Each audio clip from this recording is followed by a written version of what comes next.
ಈಗ ಮುಂಬರುವ ಈಗ ನಡೀತಾ ಇರತಕ್ಕಂತಹ ಬಾಗಲಕೋಟೆ ಮತ್ತು ದಾವಣಗೆರೆ ಮತಕ್ಷೇತ್ರಗಳಲ್ಲಿ ಚುನಾವಣೆಯನ್ನು ನಡೀತಾ ಇದೆ. ಆ ಎರಡೂ ಕ್ಷೇತ್ರಗಳಿಗೆ ನಾವು ನಮ್ಮ ಎರಡೂ ತಂಡಗಳನ್ನಾಗಿ ಮಾಡಿಕೊಂಡು ಅಲ್ಲಿ ಹೋಗಿ ಪ್ರಚಾರವನ್ನು ಅಂದರೆ ನಮ್ಮ ಮೀಸಲಾತಿ ಆಶಯಕ್ಕೆ ವಿರುದ್ಧವಾಗಿ ಏನು ಕಾಂಗ್ರೆಸ್ ಸರ್ಕಾರ ನೋಡ್ಕೊಳ್ತಾ ಇದೆ, ವಿಡಂಬ ನೀತಿಯನ್ನು ಅನುಸರಿಸ್ತಾ ಇದೆ, 35 ವರ್ಷಗಳ ಅಹವಾಲೇನಿದೆ ಅದಕ್ಕೆ ಒಂದು ಅಂತಿಮ ನಿರ್ಣಯವನ್ನು ತೆಗೆದುಕೊಳ್ಳೋ ನಿಟ್ಟಿನಲ್ಲಿ ಸರ್ಕಾರ ಯಾವ ರೀತಿ ವಿಳಂಬ ನೀತಿಯನ್ನು ಅನುಸರಿಸ್ತಾ ಇದೆ, ಇದರ ವಿರುದ್ಧವಾಗಿ ಇವರಿಗೆ ಪಾಠ ಕಲಿಸ್ಬೇಕು ಅಂತ ಹೇಳ್ಬಿಟ್ಟು, ಅಂದರೆ ಮತ ತುಂಬ ಮುಖ್ಯವಾದಂಥ ಅಸ್ತ್ರ ನಮಗೆ. One vote is one value ಅಂತ ಹೇಳ್ಬಿಟ್ಟೇನು ದಾದಾ ಕಾನ್ಸಿರಾಮ್ ಸಾಹೇಬರು ಹೇಳಿದ್ದಾರೆ. ಅದಕ್ಕೆ ಅನುಗುಣವಾಗಿ ನಾವು ಈಗಾಗಲೇ ಇಂದಿನ ಸಭೆಯಲ್ಲಿ ಕಾನೂನು ಭಂಗ ಚಳುವಳಿ ಮಾಡ್ತೀವಿ ಯುವಕರು ಅಂತ ಹೇಳ್ಬಿಟ್ಟು ಹೇಳಿದ್ದು. ಆ ಕಾನೂನು ಭಂಗ ಚಳುವಳಿ ಕಾನೂನು ಮೂಲಕನೇ ಮಾಡ್ತೀವಿ, ಇವರಿಗೆ ನಮ್ಮ ಹತ್ರ ಇರುವಂತಹ ಕಾನೂನಿನ ಹಕ್ಕನ್ನು ನಾವು ಇವರಿಗೆ ತೋರಿಸ್ತೀವಿ ಅಂತೇಳಿ ಈಗ ಬಾಗಲಕೋಟೆ ಮತ್ತು ದಾವಣಗೆರೆ ಎರಡೂ ವಿಧಾನಸಭಾ ಕ್ಷೇತ್ರಗಳಲ್ಲಿ ಹೋಗಿ ಕಾಂಗ್ರೆಸ್ ಪಕ್ಷದ ವಿರುದ್ಧವಾಗಿ ನಾವು ನಮ್ಮ ಸಮುದಾಯವನ್ನು ಜಾಗೃತಿಗೊಳಿಸಿ ಕಾಂಗ್ರೆಸ್ ಪಕ್ಷದ ವಿರುದ್ಧವಾಗಿ ಮತವನ್ನು ಚಲಾಯಿಸಲಿಕ್ಕೆ ನಮ್ಮ ಸಮುದಾಯವನ್ನು ಜಾಗೃತಿಗೊಳಿಸ್ತೀವಿ. ಹಾಗೆ ಇದು ಬರೀ ಈ ಎರಡು ಕ್ಷೇತ್ರದ ಚುನಾವಣೆಗೆ ಮಾತ್ರ ಅನ್ವಯಿಸೋದಿಲ್ಲ. ಮುಂದೆ ಈಗ ಮಾನ್ಯ ಮುಖ್ಯಮಂತ್ರಿಗಳು ಮತ್ತು ಹಿಂದೆ ಸಚಿವ ಸಂಪುಟ ಸಭೆಯಲ್ಲಿ 9ನೇ ತಾರೀಕು ನಂತರದಲ್ಲಿ ನಾವು ಏನಾದರೂ ಒಂದು ನಿರ್ಣಯ ಮಾಡ್ತೀವಿ, ತಜ್ಞರ ಸಮಿತಿ ಮಾಡ್ತೀವಿ, ಈ ಥರ ಎಲ್ಲ ಕೂಟು ನೆಪಗಳನ್ನು ಹೇಳ್ತೀವಿ. ಈಗ 17% ರಿಸರ್ವೇಷನ್ ಆಲ್ರೆಡಿ ಕರ್ನಾಟಕದಲ್ಲಿ ಎಕ್ಸಿಸ್ಟೆನ್ಸಲ್ಲಿದೆ.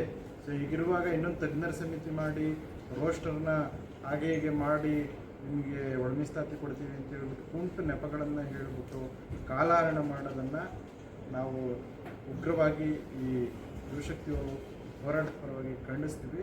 ಭಾಳ ಮುಖ್ಯವಾಗಿ ಈ ಥರದ ಅಂದರೆ ಹಿಂದೆ BJP ಸರ್ಕಾರ ಕೂಡ 5 ವರ್ಷ ಆಡಳಿತ ಮಾಡುವಂಥ ಸಂದರ್ಭದಲ್ಲಿ ಅವರು ಅಧಿಕಾರ ಹಿಡಿಯುವಾಗ ನಾವು ಒಳಮೀಸಲಾತಿ ಮಾಡ್ತೀವಿ ಅಂತಲೇ ಅಧಿಕಾರಕ್ಕೆ ಬಂದಿದ್ದರು.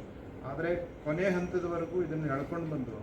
ಇನ್ನು 6 ತಿಂಗಳು ಚುನಾವಣೆ ಇರುವಂಥ ಸಂದರ್ಭದಲ್ಲಿ ಮಾಧುಸ್ವಾಮಿ ನೇತೃತ್ವದಲ್ಲಿ ಒಂದು ಸಂಪುಟ ಉಪಸಮಿತಿಯನ್ನು ಮಾಡಿಬಿಟ್ಟು ಕೊನೆಯಲ್ಲಿ ಕೇಂದ್ರ ಸರ್ಕಾರಕ್ಕೆ ಇದನ್ನು ಒಂದು ಲೆಟರ್ ಮಾಡಿಬಿಟ್ಟು ಒತ್ತಾಕಿದ್ರು. ಸೊ ಈ ಥರದ ಕಾಲಹರಣದ ತಂತ್ರ ಕಾಂಗ್ರೆಸ್ ಸರ್ಕಾರ ಕೂಡ ಮಾಡ್ತದೆ. ಈ ತಂತ್ರ ಈಗ ನಡೆಯಲ್ಲ. ಯಾಕಂದರೆ ಇವ್ರಿಗೆ ಬದ್ಧತೆ ಇದ್ದಿದ್ರೆ ಪಕ್ಕದ ಆಂಧ್ರ ಪ್ರದೇಶ ಮತ್ತು ತೆಲಂಗಾಣ, ಹರಿಯಾಣ ರಾಜ್ಯಗಳಲ್ಲಿ ಈಗ ಆಲ್ರೆಡಿ ಒಬ್ಬ ಶಾಸನ ಸಭೆಗಳು ಅಧಿಕಾರಕ್ಕೆ ಬಂದ ತಕ್ಷಣವೇ ಒಳಮೀಸಲಾತಿ ಆದೇಶ ಸುಪ್ರೀಂ ಕೋರ್ಟಿಂದ ಏನು ಬಂತು ಅದು ಬಂದ ತಕ್ಷಣವೇ ಅಲ್ಲಿ ಒಳಮೀಸಲಾತಿಯನ್ನು ಜಾರಿ ಮಾಡಿದ್ರು.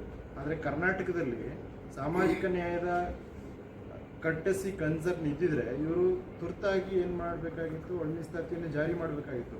ಒಳಮೀಸಲಾತಿಯನ್ನು ವಿರೋಧ ಮಾಡುವಂಥವ್ರು ಇದ್ದೇ ಇರ್ತಾರೆ. ಯಾಕಂದರೆ ಇಷ್ಟು ದಿನ ಸೌಲಭ್ಯಗಳನ್ನು ಉಂಡು ತಿಂದು ತೇಗಿರುವಂಥವ್ರು ಅವ್ರಿಗೆ ಅವರ ಸ್ಥಾನಮಾನ ಹಕ್ಕುಗಳನ್ನ ಬಿಟ್ಕೊಡೋಕ್ಕೆ ಇಷ್ಟ ಇರಲ್ಲ. ಆದರೆ ಹಸಿವಿನ ಸಂಕಟ ಇರೋರು 35 ವರ್ಷಗಳ ಹೋರಾಟದ ಕಾರಣಕ್ಕೆ ನಮ್ಮ ಹಕ್ಕುಗಳು ನಮ್ಗೆ ಕೊಡಿ ಸಂವಿಧಾನಾತ್ಮಕವಾಗಿ ಅಂತ ಕೇಳ್ತಾ ಇರೋಂಥ ಸಮುದಾಯದ ಅವಕಾಶಗಳನ್ನು, ಹಕ್ಕುಗಳನ್ನು ನೀವು ಮಾನ್ಯ ಮಾಡದಲೆ ನೀವು ಕುಂಟು ನೆಪಗಳನ್ನು ಹೇಳಿಕೊಂಡು ನೀವು ತಳ್ಳಾಗ್ತಾ ಇರಲ್ಲ.